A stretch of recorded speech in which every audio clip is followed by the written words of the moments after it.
வணக்கம் நண்பர்களே. இந்த வீடியோவில் நம்ம மோஷன் இன் பிளேனுடைய தேர்ட் பார்ட் பார்க்க போகிறோம். இது நீட்டில் ஆக்சுவலாக ப்ரீவியஸாக 2 பார்ட் போயிடுச்சு. இப்போ இதில் நம்ம வந்து கொஸ்டின் நம்பர் 21 சால்வ் பண்ணணும். ஓகே, அப்போ இதில் வந்து பார்த்தீங்கன்னா டிஸ்பிளேஸ்மெண்ட்டை ஒரு ஈக்குவேஷனாக கொடுத்து ஆக்ஸலரேஷன் கேட்குறாங்க. இப்போ இந்த டிஸ்பிளேஸ்மெண்ட்டுக்கான equation question number 21 s = 3t³ + 7t² + 14t + 5 இதான் டிஸ்பிளேஸ்மெண்ட்டுக்கான ஈக்குவேஷன். இப்போ இதில் நம்மக்கிட்ட கண்டுபிடிக்க சொல்கிறது வந்து ஆக்ஸலரேஷன். அப்போ இதில் ஒன்றும் இல்லை, அதை அப்படியே டிஃப்ரென்ஷியேட் பண்ணி வந்தாலே போதும். அப்போ இதை ஒரு முறை டிஃப்ரென்ஷியேட் பண்ணிங்கன்னா வெலாசிட்டி கண்டுபிடிச்சிடலாம். v = ds/dt. அப்போ இது எப்படி வந்திருக்கும்? வெலாசிட்டியை பொறுத்தவரையில் டிஃப்ரென்ஷியேட் பண்ணிட்டீங்கன்னா இது இப்படி வந்திருக்கும். 9t² + 14t + 14 வரும். அப்போ ஆக்ஸலரேஷன்னா இதை இன்னும் ஒரு முறை டிஃப்ரென்ஷியேட் பண்ணணும். அப்படி டிஃப்ரென்ஷியேட் பண்ணிட்டீங்கன்னா ஆக்ஸலரேஷன் உங்களுக்கு வந்து 18t + 14 வந்திருக்கும். ஓகேயா? இப்போ டைம் = 1 செகண்டில் ஆக்ஸலரேஷன் கேட்குறாங்க.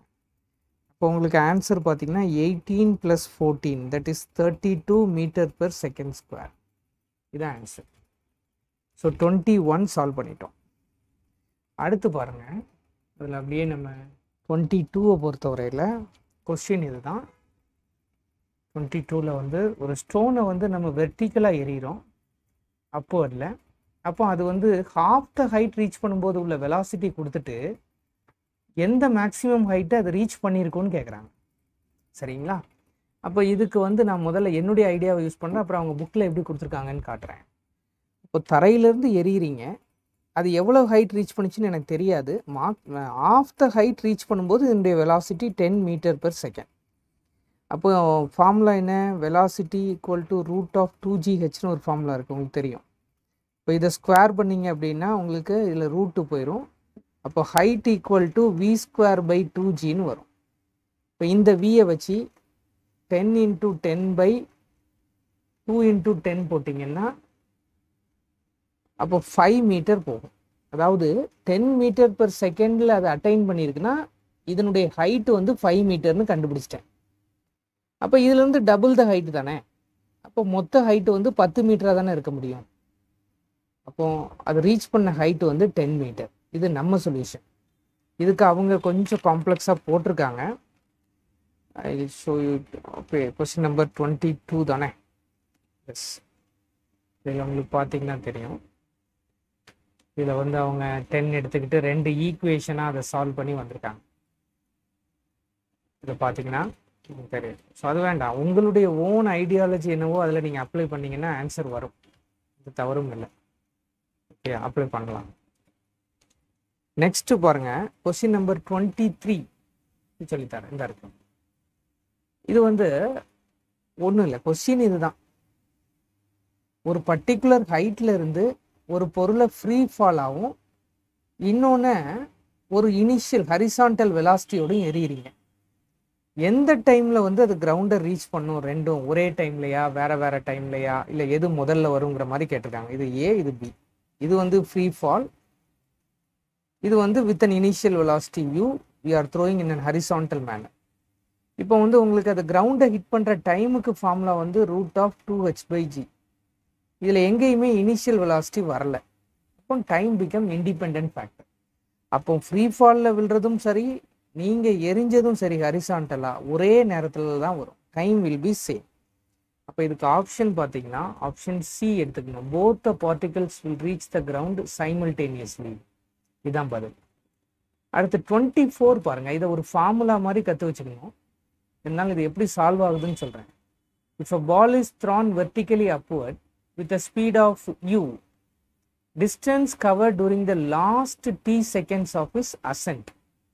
அதாவது மேலே போகும்போது கடைசி செகண்ட்ஸில் அது வந்து எவ்வளோ தூரம் ட்ராவல் பண்ணியிருக்கும் மேலே போகும்போது, அசென்ட். இதுதான் அதில் கீ பாயிண்ட். இதை நீங்கள் கண்டுபிடிக்கணும்.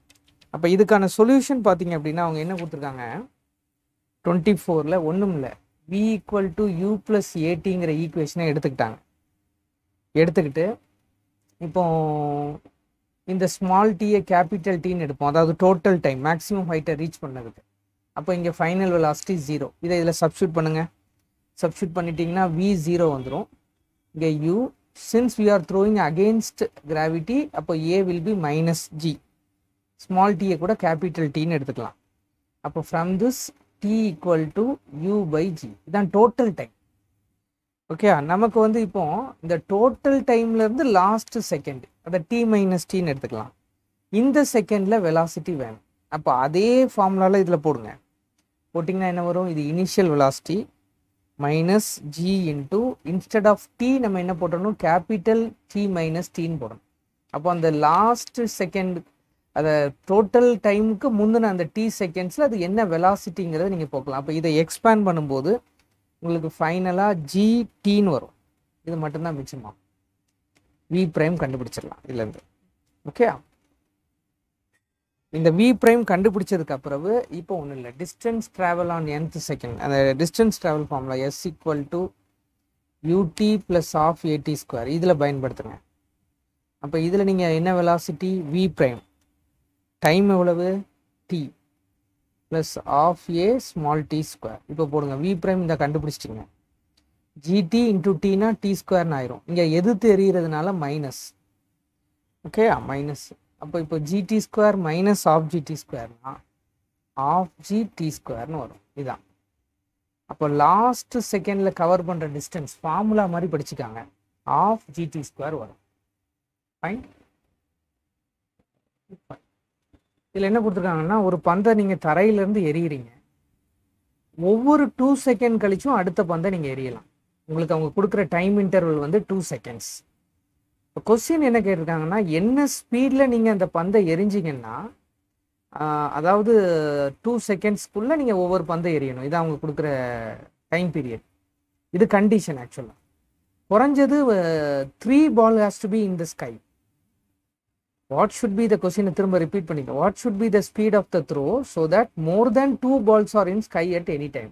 2 பந்துக்கு மேலே 3, 4, 5 எப்படி வேணா இருக்கலாம். அப்போ என்ன வெலாசிட்டியில் நீங்கள் எரியணும்னு கேட்டிருக்காங்க. அப்போ இதில் பாருங்கள், இப்போ தான் கொஞ்ச நேரம் முன்னாடி உங்களுக்கு வந்து நான் ஒரு ஃபார்முலா சால்வ் பண்ணேன். மேக்ஸிமம் ஹைட்டை ரீச் பண்ணும்போது உள்ள டைம் இன்டர்வல் கேபிட்டல் டீனா அந்த டைமுக்கு ஃபார்முலா இப்போ நம்ம ஃபார்முலா போட்டோம். T equal to U by ஜின்னு சொல்லி போட்டோம் இல்லையா? T equal to U by G. Maximum ஹைட்டை ரீச் பண்ணும்போது உள்ள டைம் டி. இப்போ அதுக்கு என்ன வெலாசிட்டி? யூ பை ஜின்னு எடுத்துக்கலாம். அப்போ இதிலேருந்து யூவை நம்ம கண்டுபிடிச்சிடலாம். T into G. இங்கே maximum time interval 2 seconds. G வந்து 9.8. இப்போ 19.6 மீட்டர் பெர் செகண்ட். இந்த வெலாசிட்டியில் எறிகிறீங்கன்னு வைங்க. அப்போ ஒன்று மேக்ஸிமம் ஹைட்டில் அது 19.6ல் ரீச் ஆகும். மேக்ஸிமம் ஹைட்டில் இருக்கும். அடுத்து பார்த்தீங்கன்னா இது வந்து கீழே வரும்போது மொத்தத்தில் 2 பால் தான் உங்களுக்கு வந்து after 2 seconds we are throwing another ball. அப்போ 2 பால் தான் ஏரில் இருக்குது. நமக்கு மோர் தேன் 2 பால்னு சொல்கிறான். அப்போ என்ன பண்ணணும்? நீங்கள் எரிஞ்ச வெலாசிட்டி இந்த 19.6ஐ விட அதிகமாக இருந்தால் தான் u is greater than 19.6 alone, at least 3 balls will be in the air. இதான் அவங்க கொடுக்குற கண்டிஷன். அப்போ இதில் உங்களுக்கு ஆப்ஷன் இருக்கான்னு கேட்டிங்கன்னா ஆப்ஷன் இருக்கு. மோர் தென் 19.6 கொஸ்டின் நம்பர் 25க்கு பதில். ஓகேயா? அடுத்து 26. இதில் என்ன கொடுத்துருக்கான்? ஒரு எக்ஸை கொடுத்துட்டான். a e power minus alpha t plus b e power beta tன்னு கொடுத்துட்டான். கொடுத்துட்டு இதனுடைய வெலாசிட்டி எப்படி இருக்குங்க? அப்போ ஒன்றும் இல்லை, பழையபடி டிஃப்ரென்ஷியேட் பண்ணணும். அதை நம்ம நார்மலாக உள்ள கிராஃபோட கம்பைன் பண்ணி அதுக்கான கன்க்ளூஷனுக்கு வரணும். அப்போ அந்த கன்க்ளூஷனுக்கு வர்றீங்க அப்படின்னா 26க்கு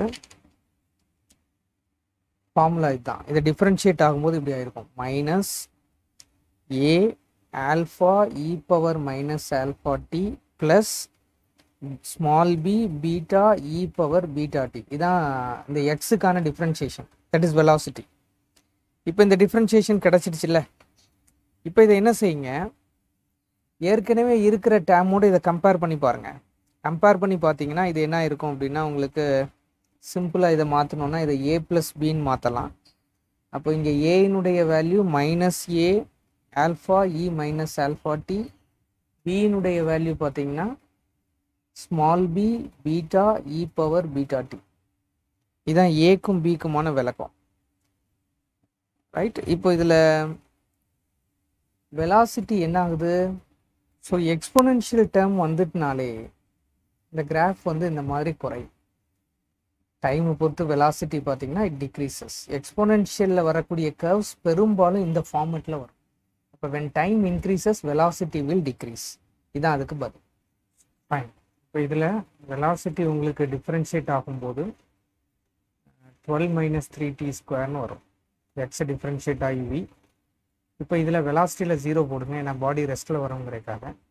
அதுலேருந்து t² 4 ஆச்சுன்னா t2 ஆயிடும். இந்த டீயை கொண்டு போய் எக்ஸில் போட்டிங்கன்னா எவ்வளோ டிஸ்டன்ஸ் கவர் ஆகுதுன்னு தெரிஞ்சிடும். So answer is 56 meter. இதில் சால்வ் பண்ணியிருக்கேன், நீங்கள் பார்த்துக்கோங்க. 28 பாருங்கள். 28க்கான கொஸ்டின் வந்து இதுதான் காட்டுறேன். இதான் 28th கொஸ்டின். ரெண்டு பாடி, ஒன்று 1 kg, இன்னொன்று 3 kg. It's drop from the height of 16 and 25 meter. What is the டைம்னு கேட்டிருக்காங்க. அப்போ வேற ஒன்றும் இல்லை, T1/T2. ஆக்சுவலாக T proportional to root of h. Sorry, இப்படி எடுத்துக்கலாம். S = UT + ½ AT² தானே. இந்த இனிஷியல் வெலாசிட்டி 0ன்னு வைங்க. H proportional to T². இப்போ இதை வச்சு லாஜிக் போட்டிங்கன்னா போட்டுடலாம். H1/H2 will be equal to T1² / T2². அப்போ இதில் வந்து T1/T2 becomes root of H1/H2. இங்கே ரெண்டு ஹைட்டு கொடுத்துருக்காங்க. ஒன்று வந்து 16, இன்னொன்று 25. அப்போ வெளியில் 4/5 வரும். இதுதான் டைம் ரேஷியோ. 4/5 நீங்கள் எடுக்கணும். சரியா? இப்போ 29 பார்ட். 29 கொஸ்டின். 29 பொறுத்தவரையில் ஒரு பொசிஷன் கொடுத்துட்டாங்க. x = 9t² - t3. இதில் வந்து வெலாசிட்டி கண்டுபிடிங்க. இதை ஒரு முறை டிஃப்ரென்ஷியேட் பண்ணி, ரெகுலர் பேட்டர்ன் தான். அப்போ 18t - 3t² வரும். இதை ஒரு முறை டிஃப்ரென்ஷியேட் பண்ணி ஆக்சலரேஷன் கண்டுபிடிங்க. தட் இஸ் 18 - 16 வரும். இப்போ இங்கே மேக்ஸிமம் வெலாசிட்டி இல்லை பொசிஷன் கண்டுபிடிக்கணும். அப்போ மேக்ஸிமம் வெலாசிட்டினா acceleration by H P consider as 0.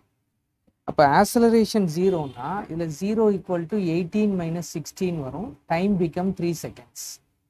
Time கண்டுபிடிச்சிடலாம். இப்போ இந்த டைமை தூக்கி எக்ஸில் கண்டுபிடிச்சிங்கன்னா அவங்க கேட்குற பொசிஷன் வந்துடும். இப்போ x = 9 × 3³ - 3³. இப்போ தட் இஸ் 81 - 27. ஆன்சர் வந்து 54 மீட்டர். 29 போட்டாச்சு. Question number 31. இதில் என்னென்னா ஆவரேஜ் ஸ்பீடு கேட்டிருக்காங்க. இது டைரக்ட் ஃபார்முலா. இது நம்ம ஃபார்முலா லிஸ்ட்லேயே இருக்குது. ஈக்குவல் டிஸ்டன்ஸை ஒரு பாடி கவர் பண்ணால் அதனுடைய ஆவரேஜ் வெலாசிட்டி டிஃப்ரெண்ட் வெலாசிட்டியில், அதாவது இப்படி படம் வரைகிற பாருங்க. ரெண்டு ஈக்குவல் டிஸ்டன்ஸ் v1 v2ங்கிற வெலாசிட்டியில் போனால் ஆவரேஜ் வெலாசிட்டி ஃபார்முலா இதுதான். 2v1v2/v1 + v2. ஸோ அதை டைரெக்டாக நீங்கள் சூஸ் பண்ணிக்கலாம். கொஸ்டின் நம்பர் 31 பாருங்கள். இதில் முதல் முறையாக இன்டகிரேஷனுக்கான ஐடியாவை நம்ம அப்ளை பண்ணணும். யூஸ்வலாக வந்து ஆக்சலரேஷனை dv/dt-மோ. இப்போ dv எப்படி எழுதிடலாம்? a × dt-ன்னு எழுதலாம். இப்போ dv இன்டகிரேட் ஆகும்போது v ஆகும். இங்கேயும் இன்டகிரேட் பண்ணும்.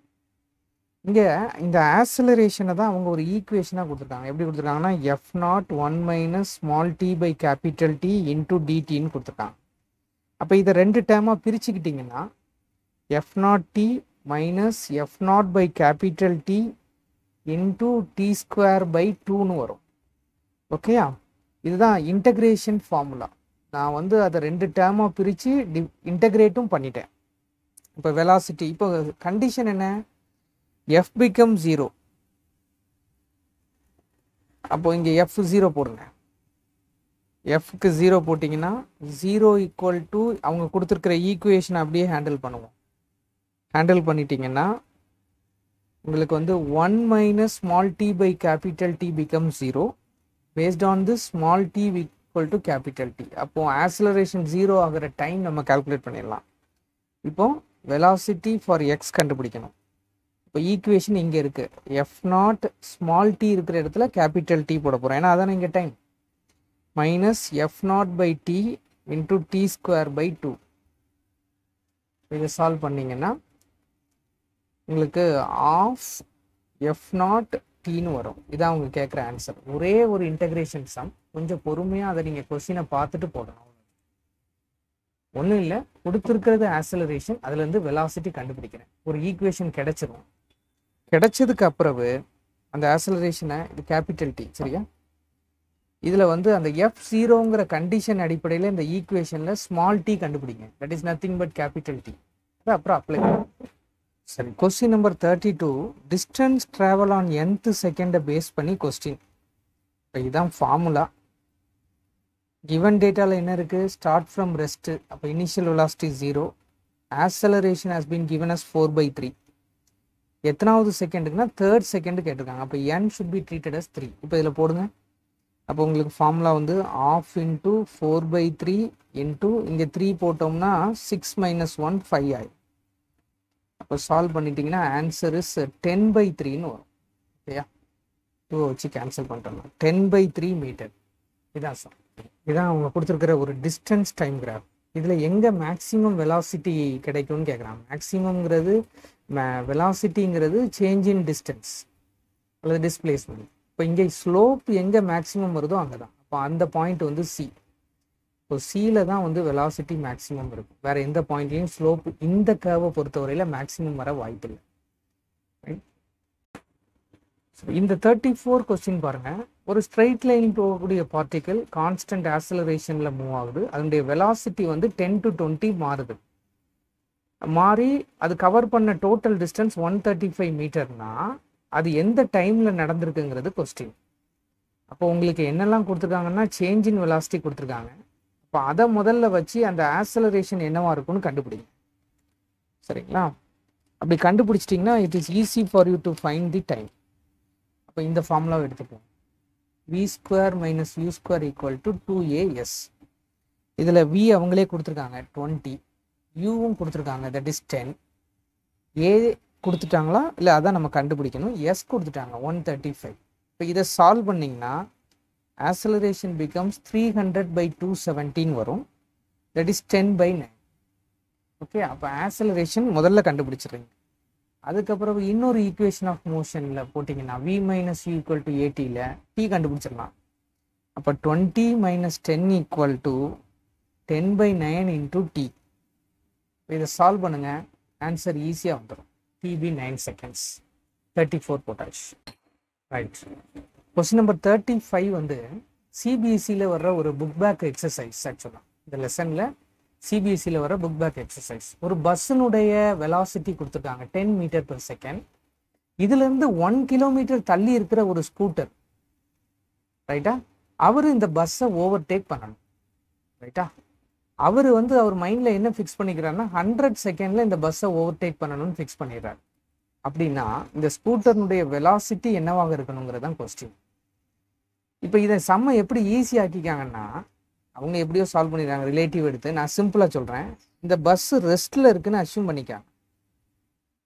அப்போ ரெஸ்ட்டில் இருக்கிற இந்த பஸ்ஸை இவர் பிடிக்கிறதுக்கு என்ன வெலாசிட்டி வேணும், முதல்ல அதை கால்குலேட் பண்ணுங்கள். டிஸ்டன்ஸ் = வெலாசிட்டி × டைம்னா velocity is distance by time. அப்போ 1 கிலோமீட்டர் அதாவது 1000 மீட்டர், டைம் நமக்கு 100 செகண்ட்ஸ்னு வச்சுப்போம். அப்போ அதை கேன்சல் பண்ணிட்டீங்கன்னா இப்போ அவர் இந்த நிற்கிற பஸ்ஸை பிடிக்கணும்னா அவர் 10 m/s வெலாசிட்டியில் வரும். இப்போ பஸ்ஸு நகருது. அப்போ அதனுடைய வெலாசிட்டியும் இவருக்கு அடிஷ்னலாக இருந்தால் தானே அது ஓவர்டேக் பண்ண முடியும். அப்போ இந்த 10ஓட அந்த பஸ்ஸினுடைய வெலாசிட்டியை கூட்டிக்காங்க, ஆன்சர் வந்துடும். அப்போ குறைஞ்சபட்சமாக 100 செகண்டில் இந்த பஸ்ஸை அவர் ஓவர்டேக் பண்ணணும்னா 20 m/s அவர் ட்ராவல் பண்ணணும். Fine. Last and final question 36. இதில் வந்து இதான் நமக்கான ஈக்குவேஷன். ஃபஸ்ட்டு 10 செகண்டில் கவர் பண்ணுற டிஸ்டன்ஸை S1னும், அடுத்த 10 செகண்டில், அப்போ மொத்தத்தில் 10 + 10 20 செகண்ட்ஸில் கவர் பண்ண டிஸ்டன்ஸை S2னா இதுக்கான ரிலேஷன் கேட்டிருக்காங்க. அப்போ ஃபார்முலாவை எப்படி எடுப்போம்? S1 = Tயில் 10 போட்டுருங்க, எவ்வளோ வரும்? 100 வந்துடும். S2ன்னு எடுத்துட்டிங்கன்னா அதனுடைய டைம் வந்து 20, அதை ஸ்கொயர் பண்ணுங்கள், 400 வந்துடும். ரெண்டும் கேன்சல் ஆச்சுன்னா 4S1 = S2. இதான் relation. Okay, thank you very much.